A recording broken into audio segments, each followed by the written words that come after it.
นานมาแล้วยังมีสองเศรษฐีภรรยาคู่หนึ่งที่แต่งงานและอยู่ด้วยกันมานานแล้วแต่ทั้งคู่ไม่มีลูกด้วยกันเลยเศรษฐีผู้เป็นสามีมีชื่อว่าเศรษฐีนพส่วนภรรยามีชื่อว่าประภัยทั้งคู่นั้นต้องการจะมีทายาทไว้เป็นพยานรักและสืบทอดดูแลทรัพย์สมบัติที่มีอยู่แต่ผ่านไปปีแล้วปีเล่าทั้งคู่ก็ยังไม่มีโซ่ทองคล้องใจสักทีเศรษฐีนพได้พาเมียรักไปทุกที่ที่ผู้คนบอกว่ามีหมอดีมียาดีทั้งคู่สูญเสียเงินไปมากมายแต่สุดท้ายก็ไม่มีวี่แววว่าประภัยนั้นจะตั้งท้องเลยจนกระทั่งทั้งคู่อายุล่วงเลยเข้าสู่วัยกลางคนและหมดหวังที่จะมีลูกแล้วแต่ก็ยังเป็นห่วงอนาคตในวันข้างหน้า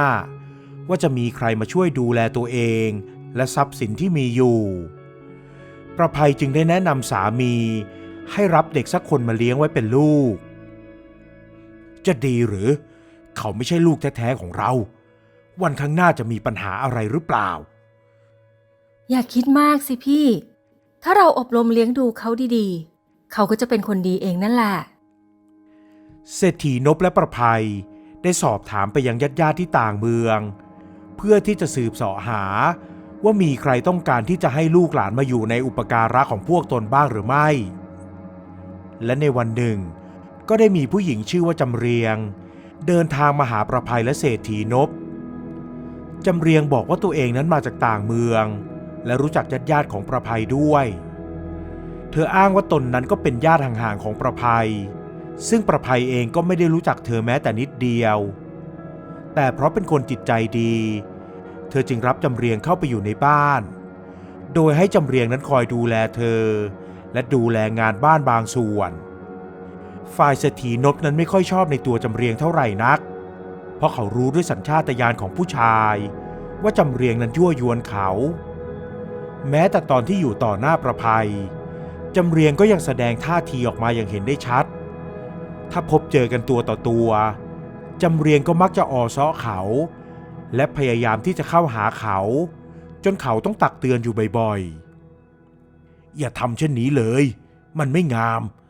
ข้าไม่อยากทำให้เมียข้าเสียใจเจ้าไปไกลๆข้าเถิดท่านมันโง่เมียท่านให้ลูกกับท่านไม่ได้ใหญ่ท่านไม่ชายตาแลหญิงอื่นบ้างแม้จะถูกต่อว่าหรือด่ากระทบแต่เศรษฐีนพก็ไม่ใส่ใจจนกระทั่งวันหนึ่งเขาอดรนทนไม่ได้เลยได้เล่าเรื่องราวทั้งหมดให้กับประภัยฟังพอประภัยได้ฟังเธอกลับเห็นดีเห็นงามกับความคิดของจำเรียง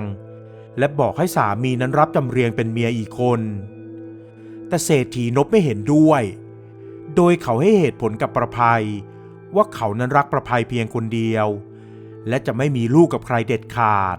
โดยเฉพาะกับจำเรียงมีลูกกับน้องไม่ได้พี่ก็จะไม่มีกับใครด้วยโดยเฉพาะกับจำเรียงทำไมล่ะพี่ผู้หญิงคนนี้น้องเองก็ต้องระวังเอาไว้บ้างนะเศรษฐีนพนั้นไม่ชอบใจในตัวจำเรียงตั้งแต่เห็นครั้งแรกแล้วเขาไม่อยากให้จำเรียงเข้ามาอยู่อาศัยในบ้านด้วยซ้ำแต่ติดตรงที่ประภัยนั้นอยากให้เธออยู่และรับไว้ดูแลเพราะเธอต้องการให้จำเรียงคอยติดตามเสาะหาเด็กที่พอจะนำมาเป็นลูกบุญธรรมได้เศรษฐีนพเลยจำเป็นต้องปล่อยเลยตามเลยและคอยระวังตัวไม่พาตัวเองเข้าไปใกล้จำเรียงโดยไม่จำเป็นส่วนจำเรียงนั้นพยายามที่จะเอาใจประภัยอยู่ตลอดเวลาเพราะเธอคิดว่าถ้าเข้าทางประภัยเธอคงจะได้เป็นเมียของเศรษฐีนพในสักวันหนึ่งแต่จนแล้วจนรอดเศรษฐีเจ้าของบ้านก็ไม่สนใจในตัวเธออยู่ดีจนจำเรียงต้องเปลี่ยนแผนอื่นเพื่อที่จะให้เธอนั้นสุขสบายขึ้นข้าได้ข่าวมาว่าญาติของท่านได้คลอดลูกแฝดพี่ตายทันทีที่พ้นท้องตายไปพร้อมกับแม่ส่วนแฝดน้องนั้นรอดท่านสนใจหรือไม่ข้าสนใจเจ้าจงไปจัดการเรื่องนี้ให้ข้าไม่นานหลังจากนั้นจำเรียงก็ได้เดินทางกลับไปยังต่างเมืองและได้กลับมาที่บ้านของเศรษฐีนพอีกครั้งพร้อมกับเด็กหญิงคนหนึ่งเด็กหญิงคนนั้นยังอยู่ในวัยแบเบาะและน่ารักน่าชังอย่างที่สุดจนประภัยหลงรัก และเลี้ยงดูเด็กหญิงคนนี้เป็นอย่างดีเศรษฐีนพเองก็รู้สึกรักใคร่เด็กหญิงตัวน้อยนี้เช่นกันทั้งคู่ได้รับเด็กหญิงไว้เป็นลูกบุญธรรมและตั้งชื่อให้เธอว่าขวัญทิพย์และได้ให้รางวัลเป็นแก้วแหวนเงินทองกับจำเรียงมากมายอีกทั้งอนุญาตให้จำเรียงยังคงอาศัยอยู่ในบ้านได้เหมือนเดิมเศรษฐีนพและประภัยได้เลี้ยงดูเด็กหญิงขวัญทิพย์เป็นอย่างดี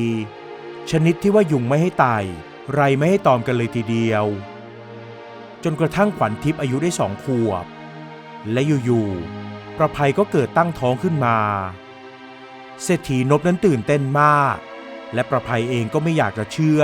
ว่าตัวเองจะตั้งท้องได้ทั้งคู่ได้ประคบประหงมดูแลลูกในท้องอย่างระมัดระวังและเลี้ยงดูขวัญทิพย์เป็นอย่างดีเหมือนเดิมจนกระทั่งคลอดเด็กหญิงตัวน้อยออกมา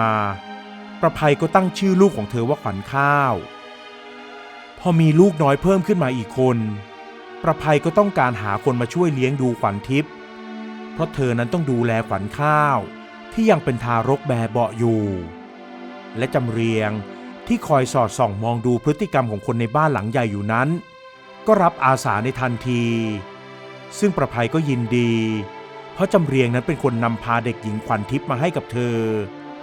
ถ้าจำเรียงมีใจอาสาอยากเลี้ยงดูขวัญทิพย์เธอก็จะไม่ขัดข้องอะไรเลยข้ายินดีที่จำเรียงจะมาช่วยเลี้ยงดูขวัญทิพย์ข้าฝากลูกกับจำเรียงด้วยนะท่านไม่ต้องห่วงข้าจะดูแลคุณหนูขวัญทิพย์ให้ดีที่สุดเจ้าค่ะขอบใจมากนับตั้งแต่นั้นมาจำเรียงเลยกลายเป็นพี่เลี้ยงของขวัญทิพย์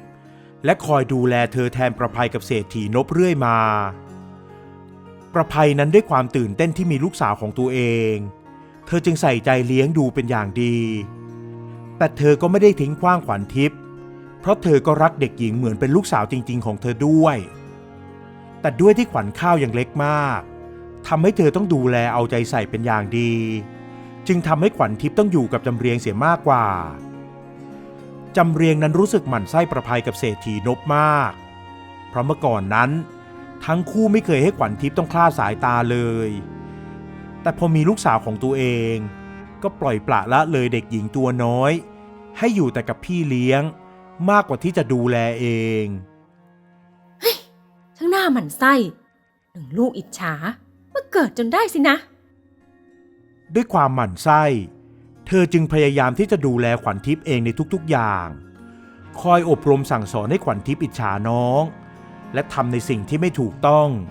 อย่างเช่นแกล้งน้องและพูดจาไม่น่ารักแต่ประภัยก็ไม่ได้ใส่ใจอะไรมากและสิ่งนี้ยิ่งทำให้จำเรียงรู้สึกหมั่นไส้มากยิ่งขึ้นเธอเลยอยู่ใกล้ชิดขวัญทิพย์เรื่อยมาและคอยยุแย่ให้ขวัญทิพย์นั้นเกลียดน้องและเกลียดพ่อเกลียดแม่ด้วยเศรษฐีนพนั้นเคยเตือนประภัยให้นำขวัญทิพย์กลับมาเลี้ยงเองแต่เพราะจำเรียงทั้งตามใจและเอาใจทำให้ขวัญทิพย์ติดเธอแจและไปไหนมาไหนด้วยกันตลอดขวัญทิพย์เลยค่อยๆห่างพ่อและแม่ออกไปทุกทีขวัญทิพย์ลูกกลับมาอยู่กับพ่อแม่เถอะนะไม่หนูจะอยู่กับน้าจำเรียงน้าจำเรียงรักหนูจนกระทั่งขวัญทิพย์อายุได้19 ปีก็เกิดเหตุการณ์ประหลาดขึ้นเพราะจู่ๆขวัญข้าวที่เติบโตเป็นสาวสวยอายุ17 ปีก็มีอาการคลั่นเนื้อคลั่นตัวไม่นานหลังจากนั้นตามเนื้อตัวของเธอก็มีผดผื่นขึ้นราวกับหนังคางคกสิ่งที่เกิดขึ้นนี้สร้างความทุกข์ใจให้กับเศรษฐีนพกับประภัยและทุกๆคนภายในบ้านเป็นอย่างมากคงมีแต่ขวัญทิพย์และจำเรียงเท่านั้นที่ดูเหมือนจะยินดีกับเหตุการณ์ร้ายนี้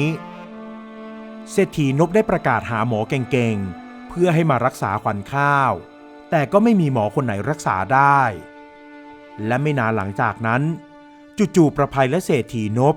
ก็มีลักษณะอาการเหมือนกับขวัญข้าวทุกอย่างจนทำให้คนงานและคนรับใช้ในบ้านหวาดกลัวเพราะคิดว่าเป็นโรคติดต่อต่างคนต่างก็หนีหายกันออกไปจากบ้านของเศรษฐีนพเพราะกลัวว่าจะติดเชื้อโรคร้ายนี้เข้าสักวันคงมีเหลือแค่คนรับใช้เก่าแก่ไม่กี่คนที่อยู่ด้วยกันมานานแล้วที่ยังยอมอยู่ช่วยทำงานขวัญทิพย์จึงได้เข้าไปจัดการทุกอย่างในบ้านแทนเศรษฐีนพและทุกๆคน โดยมีจำเรียงเป็นผู้คอยสั่งการให้เธอทำทุกอย่าง คุณหนูขวัญทิพย์ต้องทำอย่างนี้เจ้าค่ะใช่ใช่ใช่ใช่อย่างนั้นแหละเจ้าค่ะไม่อย่าทำอย่างนั้น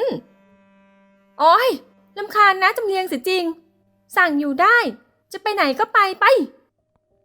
จำเรียงชะงักกับคำพูดของขวัญทิพย์และรีบเดินออกไปในทันทีสาวใหญ่วัยกลางคนรู้สึกขุ่นเคืองขวัญทิพย์มากที่พูดกับเธออย่างนั้นและพูดต่อหน้าเศรษฐีนพประภัยกับขวัญข้าวเสียด้วย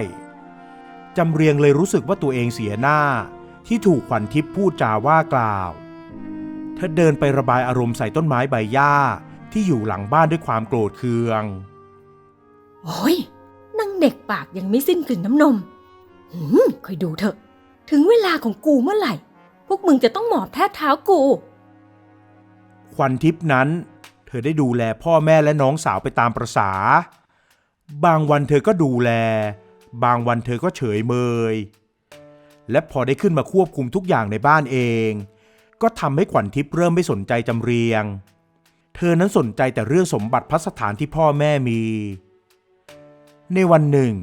จำเรียงได้มาหาขวัญทิพย์และขอให้ขวัญทิพย์แบ่งทรัพย์สินให้กับเธอบ้างแต่ขวัญทิพย์กลับหัวเราะชอบใจและไล่ให้จำเรียงกลับไปอยู่ที่ห้องพักของเธอ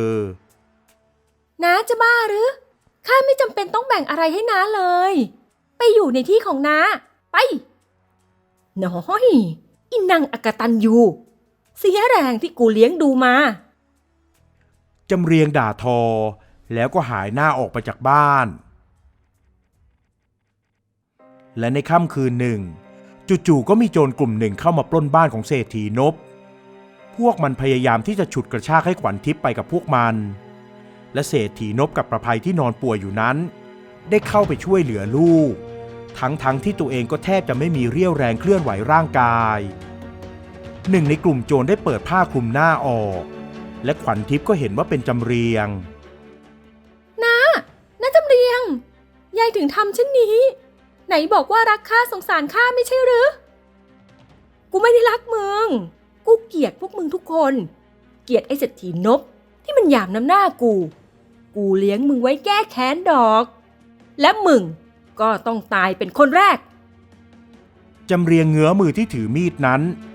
จากนั้นก็จ้วงแทงขวัญทิพย์ที่กรีดร้องด้วยความตกใจมีดแหลมคมเล่มนั้นปักเข้าที่หัวไหล่ของหญิงสาวเข้าอย่างจังและจำเรียงก็ได้ดึงออกพร้อมกับเงื้อมือขึ้นเพื่อจะจ้วงแทงต่อ